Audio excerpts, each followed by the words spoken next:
A man on a first-class flight thought he was just making small talk. But when he mocked the quiet passenger sitting next to him, he had no idea he was speaking to a legend. His arrogance led to one of the most humiliating moments of his life. When the truth was finally revealed, the entire cabin watched in stunned silence. This is the jaw-dropping story of a man who insulted Michael Jordan at 35,000 feet and instantly regretted it. A man on a first-class flight thought he was just making small talk. But when he mocked the quiet passenger sitting next to him, he had no idea he was speaking to a legend. His arrogance led to one of the most humiliating moments of his life. When the truth was finally revealed, the entire cabin watched in stunned silence. This is the jaw-dropping story of a man who insulted Michael Jordan at 35,000 feet and instantly regretted it. It was a late-night first-class flight from Los Angeles to New York, the kind where time seemed to slow down and luxury wrapped itself around every detail. The dim cabin lights cast a golden hue over the plush leather seats, and the gentle hum of the engines created a soothing backdrop. The occasional clink of fine crystal glasses echoed through the air as flight attendants gracefully moved between the elite passengers, offering premium drinks and whispering conversations. Among the distinguished travelers sat a man who needed no introduction, Michael Jordan. The mere presence of the basketball legend commanded attention, even in a cabin filled with billionaires, movie stars, and industry moguls. Dressed in a sleek black leather jacket, he leaned back in his seat with an air of effortless confidence. There was nothing boastful about his demeanor, yet he radiated the quiet power of a man who had conquered his world and had nothing left to prove. A few rows away, Richard Coleman sat nursing a glass of top-shelf whiskey. A hedge fund manager with more money than manners, Richard was known for his sharp tongue and even sharper arrogance. He thrived in rooms where he could flaunt his wealth and belittle those he deemed beneath him. But tonight, he was about to make the biggest mistake of his life. Richard leaned back in his spacious first-class seat, swirling the amber liquid in his crystal glass. The ice clinked softly as he took a slow sip, savoring the warmth of the whiskey as it burned down his throat. The flight had been smooth, almost too quiet for his liking. He preferred noise, laughter, deals being made, the sound of his own voice filling the room. Then, his eyes landed on Michael Jordan. A smirk curled at the edge of his lips as he nudged his business partner, a younger man in an expensive suit who seemed more interested in his laptop than the surroundings. Richard, however, had found a new source of entertainment. "Look at this guy," he said, nodding toward Jordan. "Sitting there like he owns the place. What's the big deal? He's just a basketball player." His voice carried, just loud enough to turn a few heads. A flight attendant hesitated mid-step, glancing in Jordan's direction. Richard didn't care. In fact, he enjoyed the attention. He let out a short, amused chuckle before continuing. "I mean, seriously, people treat him like some kind of genius. What's he ever done besides throw a ball through a hoop? He probably doesn't even understand real business." The words hung in the air, thick with arrogance. The first-class cabin, once filled with a gentle hum of conversation, seemed to grow just a little quieter. And Michael Jordan? He heard every single word. Jordan slowly looked up. His movements were deliberate, unhurried, the kind of composure that didn't need to prove anything. His dark eyes met Richard's with an unreadable expression. Calm, steady, unmoved. He turned slightly in his seat, giving the hedge fund manager his full attention. Then, in a voice smooth as silk, he asked, "You know me?" Richard chuckled, leaning back in his chair with an easy arrogance. He swirled the last of his whiskey before taking another slow sip, as if savoring the moment. "Of course I do," he said with a grin. "You're Michael Jordan. You were great. Man. But let's be real. You're just an athlete. Guys like me, we make real money. You just played a game." Silence. The words sliced through the cabin like a cold draft. Conversations that had been a quiet hum only moments ago faded into nothing. A flight attendant, mid-pour, hesitated before setting down a champagne bottle. Passengers exchanged uncertain glances. Did this guy really just say that? To Michael Jordan? Jordan's lips curled into a small smile. It wasn't cocky, it wasn't forced. It was the kind of smile a man gives when he already knows the outcome of the game, and that's when he decided to speak. Jordan leaned forward slightly, not aggressively, just enough to make it clear that he was fully engaged now. His voice, calm, collected, unshaken. "Let me ask you something, Richard." Richard smirked, swirling his empty glass like a man who still believed he was in control. "Go ahead, MJ." Jordan took a slow sip of his drink, then set it down with precision. No rush, no wasted movement. He locked eyes with Richard. "How much do you make? A few million a year?" Richard's grin widened.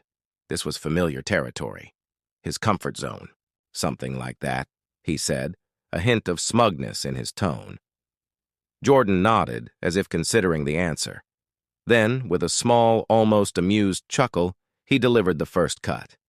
"That's cute." The grin on Richard's face twitched. Just slightly.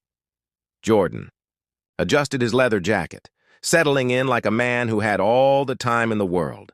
"See, Richard? You'd think I just played basketball. But basketball? That was just the beginning." Then, he laid it all out.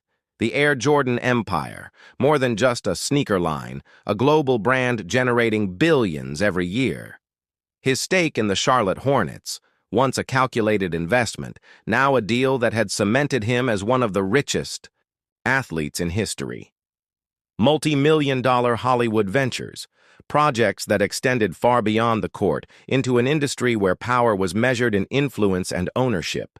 Endorsement deals, contracts signed decades ago that still funneled more money into his account annually than most CEOs made in a lifetime. The weight of it all settled into the first-class cabin like a shifting tide. Some passengers were no longer even pretending not to listen. Then, Jordan leaned in just a fraction closer and delivered the final blow. "Richard, you deal in millions." A pause, just long enough for it to sting. "I deal in billions." Silence. Richard swallowed, his smirk nowhere to be found. And for the first time that night, he had nothing to say. Richard's face drained of color.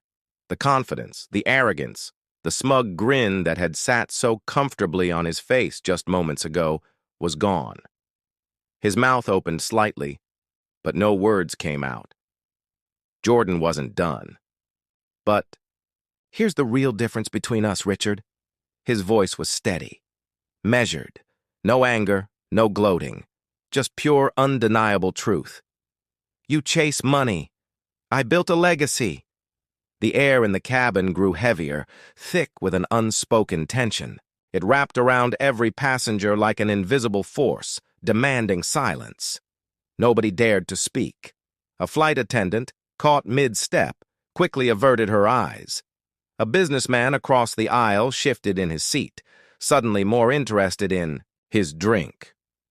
Even Richard's business partner, who had been watching the exchange with mild amusement, now sat frozen, unsure whether to intervene or stay out of the storm. Richard swallowed. His Adam's apple bobbed slightly as he shifted uncomfortably. In his seat, for the first time in his life, he felt small. The weight of Jordan's words settled deep in his chest, pressing down on his ego like a slow, crushing force. And in that moment, Richard Coleman, hedge fund manager, self-proclaimed master of wealth, realized something he had never considered before. There were levels to power, and he had just stepped into a league he didn't belong in. Jordan relaxed back into his seat, smooth, effortless, like a man who had done this 1,000 times before. The conversation? Over. The lesson? Delivered.